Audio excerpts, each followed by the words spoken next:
Okay, welcome back to part two. Sorry, part one got cut off there. Pretty rough ending of part one there. But I was saying, as I ended up at part one there, I was talking about why they didn't use the Papadopoulos setup as part of the frame up. And as I was saying there at the end of part one, it's because very likely they took a look at the setup and they probably thought, well, Papadopoulos is, if we go ahead and drop this now, we got him planted in there. If we drop this now and use this now, we lose Papadopoulos because he's exposed and we can't use him anymore when he can still get some information for us. And so maybe we ought to just hold on this, allow Papadopoulos to keep working, and let's see what else we can find out. So that may be one of the reasons why they decided not to use the Papadopoulos downer setup as part of the larger frame up. But it also could have very well been that they looked at it and just thought, yeah, it was a good setup. Yeah, we pulled it off with Downer and Papadopoulos. But, it's, I don't know, it's kind of weird. I mean, they're getting drunk in the bar. I don't know how many people believe it. It's kind of shady. Maybe it's not our best piece. Maybe we should work on some of our other ideas. Let's just keep this one on hold. Let's not break this one out right now. Maybe if we need to, we can break it out there if we need to support something or whatever. But for now, let's just go ahead and let's leave Papadopoulos and this Alexander Downer meeting in London. Let's just kind of keep that on the burner. Let's not break that out now. It does look a little shady, and it could open up a lot of questions that we don't want to get into. So let's just go ahead and keep that on the burner and move on. And let's try some other things. Because remember, when they're doing these frame-ups, they're going to come up with a lot of ideas for a lot of different little setups that'll be part of the larger frame-up. Some of them work out, some of them don't. Some of them, like I say in this case of Papadopoulos and Alexander Downer, clearly they ran the setup, but they didn't use it. It didn't actually even come into play until much later down the road, into 2017, when the New York Times ran the story. It was leaked to them because they needed another excuse for why they launched the surveillance, because now the dossier, which was the previous reason, had been discredited. So they need to try to recover from that. So they said, hey, let's go ahead and pull that Papadopoulos and Alexander Downer piece, and we can say that that was the reason that we launched the counterintelligence and the surveillance operations on Carter Page and Manafort and all these characters. So that may have been what happened, that this piece was already out there. Wow. Thunder in the end. We're having a thunderstorm right now here at the end of February. Hard to believe we're having a thunderstorm at the end of February, but that's exactly what's happening. That's what you just heard, thunder. So anyhow, that's my thoughts on what may have happened and why the Papadopoulos Downer meeting did not materialize, or why it wasn't used, or why it was pulled back and wasn't used initially, because they had it in the can back in May of 2016, never used it. So just something to keep in mind. Now let's move on and dig a little deeper into these characters. So let's start, of course, with Papadopoulos and this operation here. Papadopoulos, of course, was the 30-year-old former unpaid foreign policy advisor to the Trump campaign. He pled guilty of making false statements to the FBI. Was he a plant and likely a spy? I don't know. It sure looks like he was at the very least a plant and possibly a spy. He did go to spy school. We're not sure who he was working for, but clearly it wasn't Donald Trump. We know that because he never gave Donald Trump any of this good information, or anyone in the campaign as far as we know. He was giving it to Alexander Downer and other people, but he certainly wasn't giving it to Donald Trump. So I think it's fair to say that he wasn't on the team. He was on another team.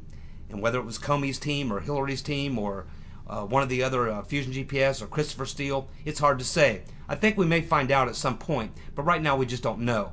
But let's focus on exactly what happened here. So he was recruited into the Trump campaign in March of 2016 by Sam Clovis. Clovis is a former Air Force pilot, retired from the Air Force as a colonel, served as the Inspector General of the North American Aerospace Defense Command.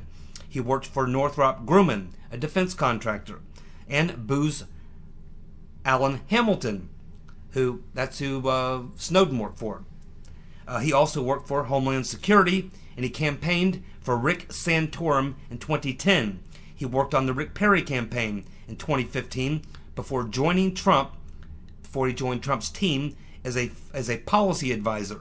Currently, he is serving as Undersecretary in the Department of Agriculture until he left his post on November 2nd, 2017, after being linked to a special counsel investigation into Russian interference in the 2016 election.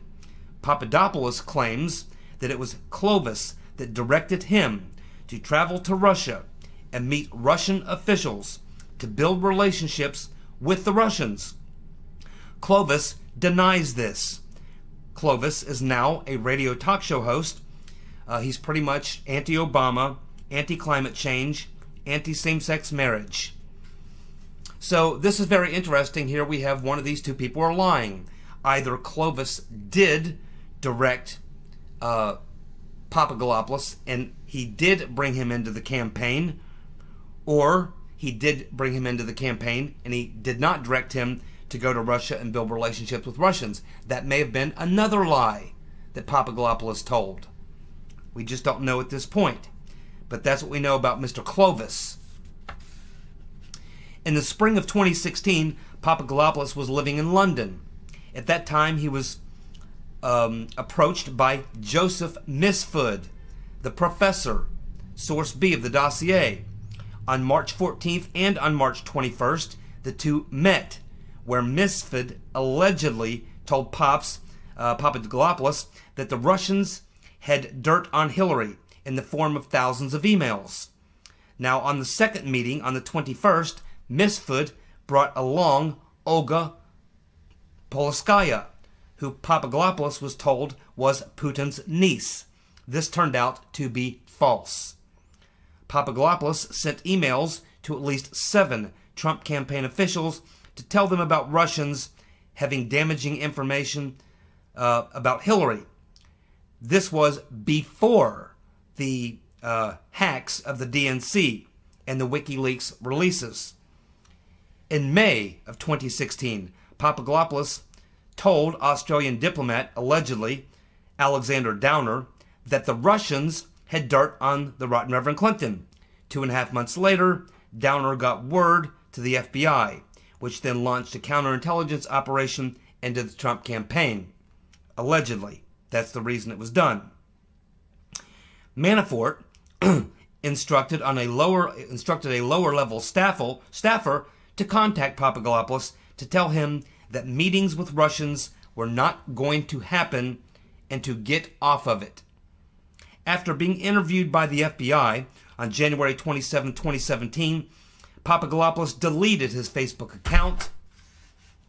Papadopoulos then headed to Dulles International Airport, where he was arrested on July 27, 2017, at which time he began cooperating with the Mueller investigation. Papadopoulos pled guilty to making false statements on October 5, 2017. Papadopoulos has not been sentenced, and there is no date scheduled at this time for a sentencing hearing. Papadopoulos is living with his mom in Chicago, Illinois at this time.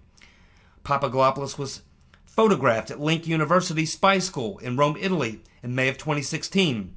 Joseph Misfud, the professor, source B of the dossier, lectures there and was also in the photo with Papadopoulos.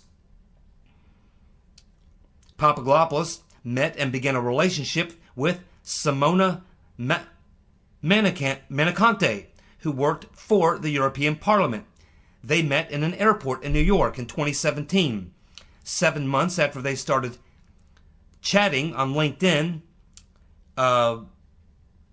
they became, kind of romantically involved. They spent the summer of 2016 together in Europe. Manicante traveled to the States 5 days after Papadopoulos was arrested, and she was questioned by the Mueller team. She was asked about a lot of questions about Joseph Misfud.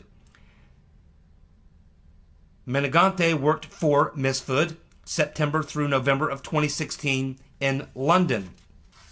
Steele was asked about Papadopoulos when he said he knew that the FBI had a man on the inside of the Trump campaign. Steele denied knowing or ever meeting Papadopoulos. Steele, of course, met with his FBI contacts in Rome in July and October of 2016.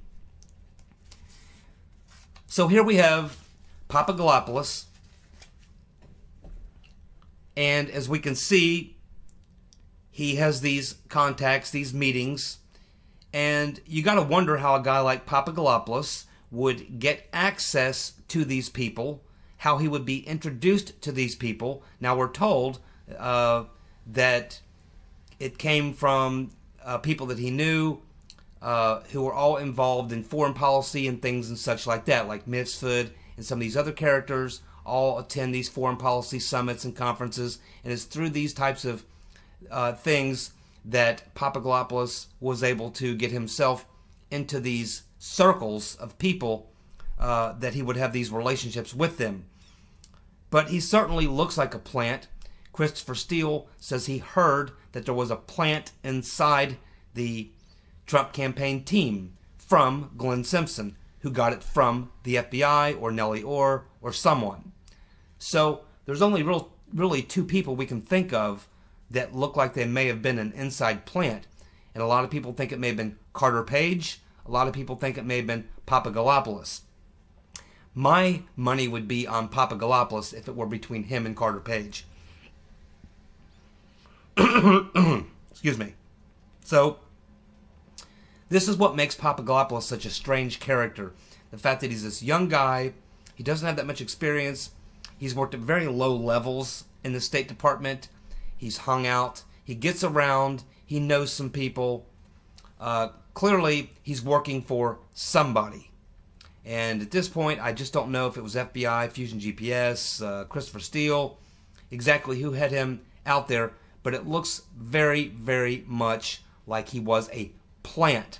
And this is exactly the type of thing a plant would do. He's trying to set up meetings with Russians.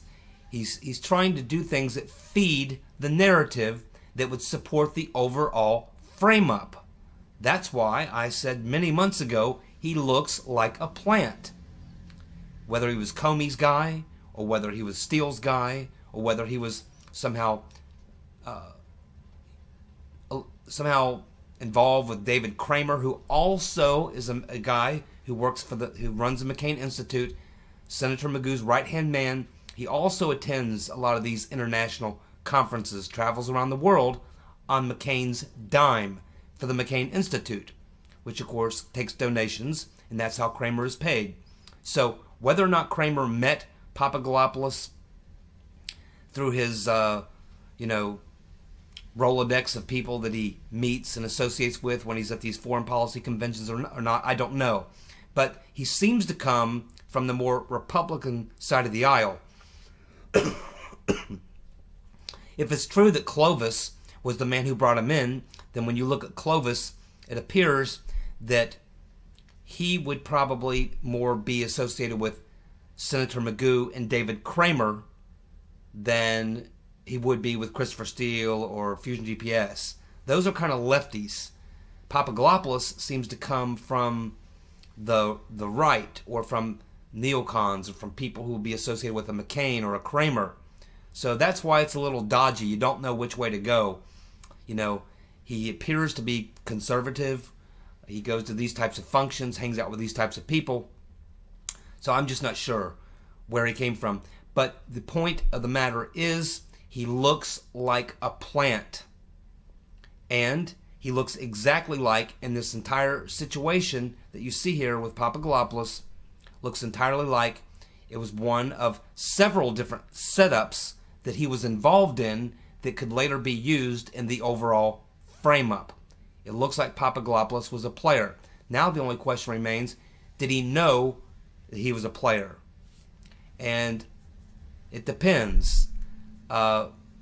He probably did. I think it would be hard for him to have done these things and been involved in doing what he was doing and not have been aware of what it was he was doing. Specifically because he was trying to arrange all these meetings with Russians. And that's not something that, it seems to me, would have been something that would have been coming from the Trump campaign. Obviously, they wanted nothing to do with it, or Papadopoulos. So hopefully we'll learn in the end, when everything comes out, exactly whose plant Papadopoulos was. But one thing we can be sure of, his activities were classic setups that would be used later to sell the final frame-up of Trump. Now, let's talk about probably the biggest operation, the one that took the most time, the most effort, and the one that was probably supposed to be the bombshell. And we believe it's the one that probably really got the investigations going, got them launched, possibly led to the surveillance warrants and everything else. And that would be the Trump Tower meeting. Now, I believe that what was supposed to happen here, I believe that Trump was the target here, and that it was supposed to be him in that meeting with Veselnitskaya and these other Russians. But I believed what happened was that something happened and Trump couldn't be there, or they just could not get a meeting with the man himself, because remember, he's in campaign mode. He's campaigning 3 or 4 rallies a day. So they hoped they would get Trump, but couldn't, and settled for second best, which would be his son, Manafort, and Kushner. Or maybe they thought that day that they may actually be able to get Trump as well. Maybe they hoped that Trump would walk in during this conversation at Trump Tower, and they would have Trump personally in, which then they could tie Trump to Veselnitskaya, to the other Russians who were in this meeting. So this was probably the most obvious, clear setup that was part of the larger frame-up. And it's probably this event that was supposed to be the bombshell that was going to be released 2 weeks before the election, and was going to be the thing that was going to tie Trump to Russian collusion. He wouldn't have had time to recover from it because it's too involved. The election would have been over by the time he cleared himself. I think that this is what the Trump Tower meeting was meant to be. It was the big operation. Whether or not that was tied to the insurance policy or what, I don't know. And I don't even know if the insurance policy was even part of this other stuff. That may have been a separate thing that was being run out of counterintelligence at the FBI.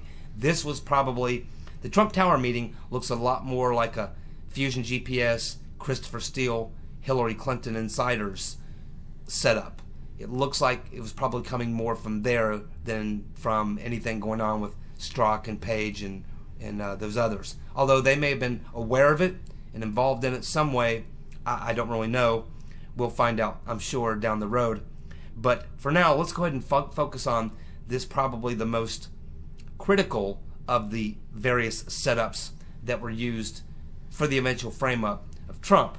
And again, this was probably supposed to be the October surprise. This was supposed to be the thing that was going to blow everything up, knock Trump out, and bring us the Right Reverend Clinton to win the presidency.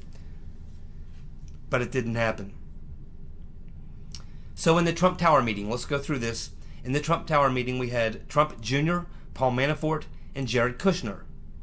We also had, on the other side, we had Natalia Veselnitskaya, the Russian lawyer, Rob Goldstone, the music publisher, Emin Aglarov, and Emin Aglarov, of course, was the pop star, Ike Kavaledze, who was there to be an interpreter.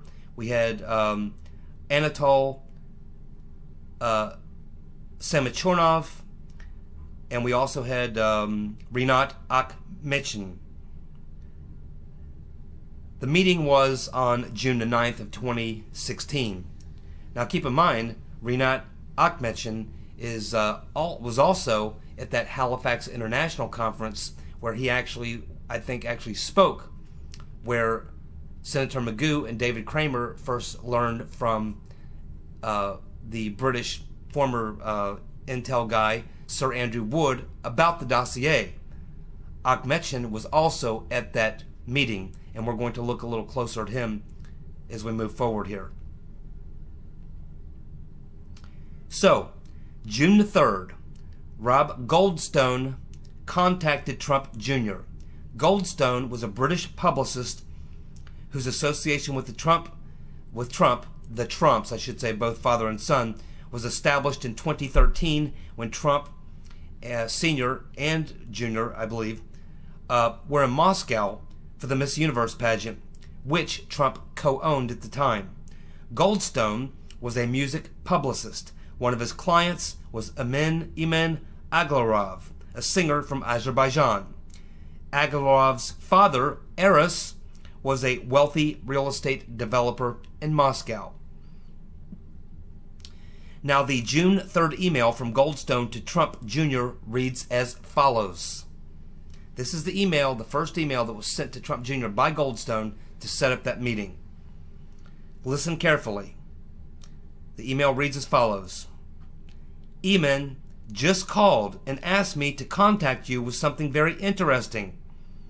The Crown Prosecutor of Russia met with his father, Eris, this morning, and in their meeting offered to provide the Trump campaign with some official documents and information that would incriminate Hillary and her dealings with Russia, and it would be very useful to your father.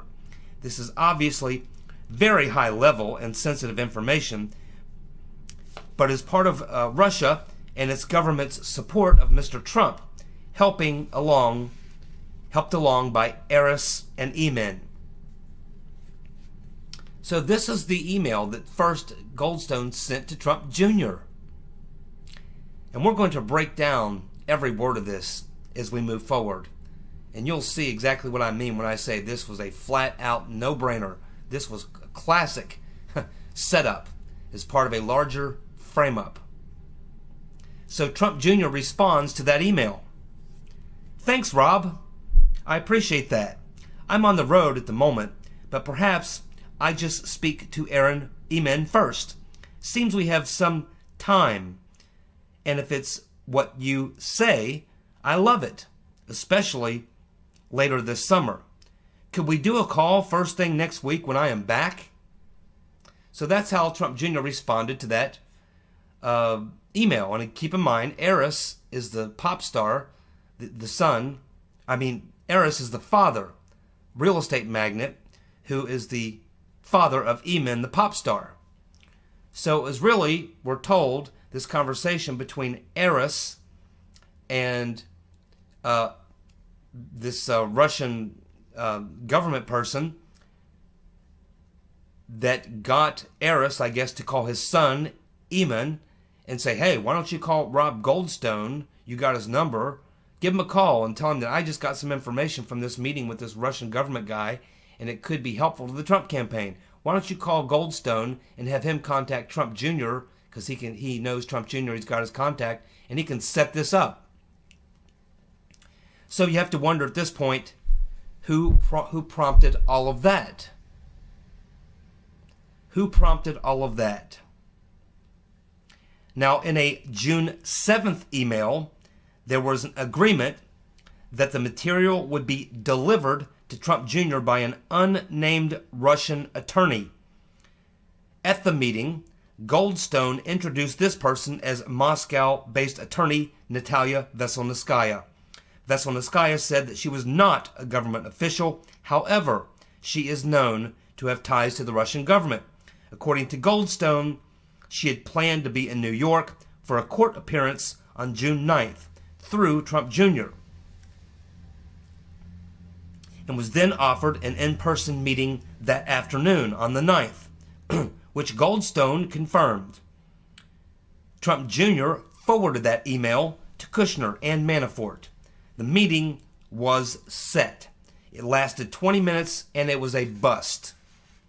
In the meeting, Veselnitskaya said nothing about Hillary or her campaign, but rather spent her time talking about the Magnitsky Act and Russian adoptions. The information Veselnitskaya was supposed to have had was that individuals connected to Russia were funding the DNC and supporting Hillary Rodham Clinton. That was the information she was supposed to have, was that individuals connected to Russia were funding the DNC and supporting Hillary Rodham Clinton. But no information, oral or written, was disclosed in the meeting as far as we know. Veselnitskaya's claim that she had no connection to the Russian government was not exactly true.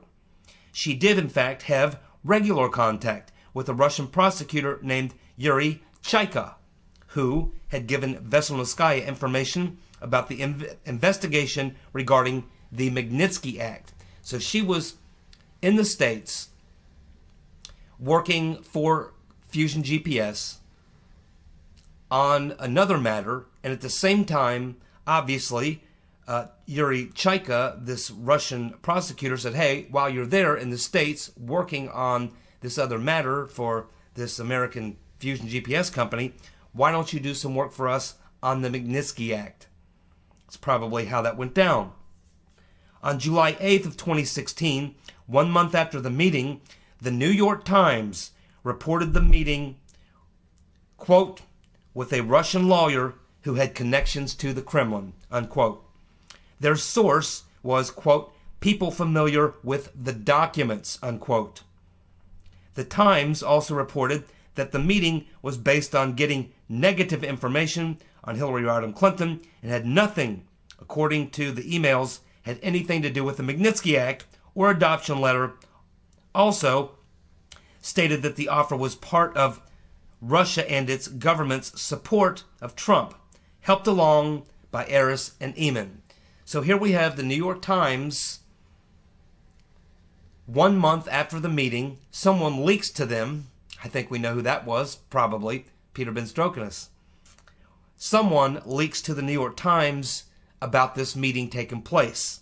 And of course, they must obviously have been able to see the email because they respond about the email. And they say, yeah, and this meeting was set up at Trump Tower, and nothing in there about the Magnitsky Act, nothing in there about adoptions. The only thing that was in this email was about the fact that this pop star and his daddy, speaking to some Russian government official, had learned something that the Russians had dirt on Hillary, and they were going to use this Russian lawyer to be the in-between to pass that along and to have this meeting. And the meeting was about getting dirt on Hillary. You see, this is another way that we know that this was a classic setup as part of a larger frame-up. On October 9th, CNN reported that Scott S. Balber, formerly a lawyer for Trump Sr. and now Aglarov's lawyer, obtained a letter that Veselnitskaya allegedly took to the meeting. The letter lays out a story suggesting that an American firm, Ziff Brothers Investments, illegally evaded tens of millions of dollars of Russian taxes and contributed that money to the Clinton campaign. So CNN now gets a leak, and I think we know where these leaks are coming from. They're coming from Benstrokinus or the CIA or somebody within the deep state coup. Just as they leaked it to the New York Times, now they leak it, and look at the date, October 9th. You'll see, as you move through this, that it keeps ratcheting up. More and more and more leaks to news organizations about the meeting at the Trump Tower, including the original email that started it, and the background, and even the letter that Veselnitskaya was supposedly to give to Trump Jr., which allegedly, as far as we know, he didn't get. A letter that was likely prepared by Confusion GPS and Glenn Simpson. On December 7th, 2016, CNN reported on 2 previously undisclosed emails from Rob Goldstone, discovered by congressional investigators. In one of the emails, Goldstone wrote, in an email dated June 14, 2016, about the hacking of the Democratic emails, the Democratic National Committee emails. The emails are received by Trump Jr., Manafort, and Kushner. So now on December 7th, more leaks, this time 2 emails leaked to CNN from someone on a congressional committee doing part of the Russian investigation, and they probably could only have gotten these emails from someone in the intelligence community. So now we have the intel community leaking to members of Congress on these committees who are now leaking to CNN, the 2 letters. And the timing of which was meant to try to catch Trump Jr. in a lie, because when he was first asked, he said that there was no contact or no follow-up contact after the Trump Tower meeting, but we can see clearly, and we know from other information, that there was other contacts by Goldstone to Trump Jr. or Manafort or others on the campaign, but they didn't really respond. They weren't interested. They got set up once, and the meeting was a bust. They didn't have any more interest in anything Mr. Goldstone had to say, but he kept emailing. Another pure signal that this was a setup that was part of a larger frame-up. And what you can see here is that Goldstone, even after setting up the meeting that turned out to be a bust, didn't quit. He continued to try and either get a meeting with Trump himself or get Trump Jr., Manafort, Kushner, whoever, to have some more meetings to try to get some more evidence of Trump campaign officials meeting with more Russians or people connected to Russia. You can see at this point how desperate they were, because now the election is over. It's December 7th, 2016, and they're looking at the date on these letters as June 14th. So at this point, CNN knows that none of this should really matter because the election is essentially over. Well, it's the day of the vote. So actually that makes it even more impactful. If they're releasing this information, it's been leaked, it shows you how desperate that they were.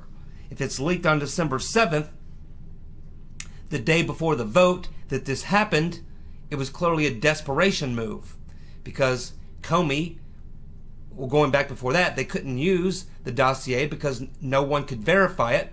And then Comey has to reopen the Clinton email investigation, which he didn't want to do, but he was forced to. Then finally he clears Clinton just a couple days before the vote, and now they realize that they're in deep trouble. And so I guess as a last ditch or whatever, someone leaks to CNN a day before the vote that these two letters and that Goldstone sent, these emails that were follow-ups, which of course there was no response, because why would the Trump team care about setting up more meetings the day before the election? It wouldn't matter. So none of this really would matter at all, other than to, again, be part of a setup as part of a larger frame-up. Now, this disclosure led Senator Mark Warner to make a statement that the CNN story proved collusion between Trump campaign and Russia. The same Mark Warner, who we recently learned was contacted by a lawyer representing Christopher Steele and Warner and lobbyist Adam Waldman, whose firm is connected to Hillary Clinton, communicated back and forth for several months in 2017 about establishing communications with Steele. So here we have, and we've forgotten about Mark Warner. He just popped up recently, but now we learn as we go back and look at history that after CNN comes out the day before the vote and says, hey, we just got information about 2 more emails sent to the Trump campaign back in June by Goldstone to set up more meetings or get more information. At which point, that's followed up by Mark Warner coming out and saying, yeah, this proves Trump-Russia collusion. Alrighty, that is the end of part 2. We'll pick up at part 3. Thank you.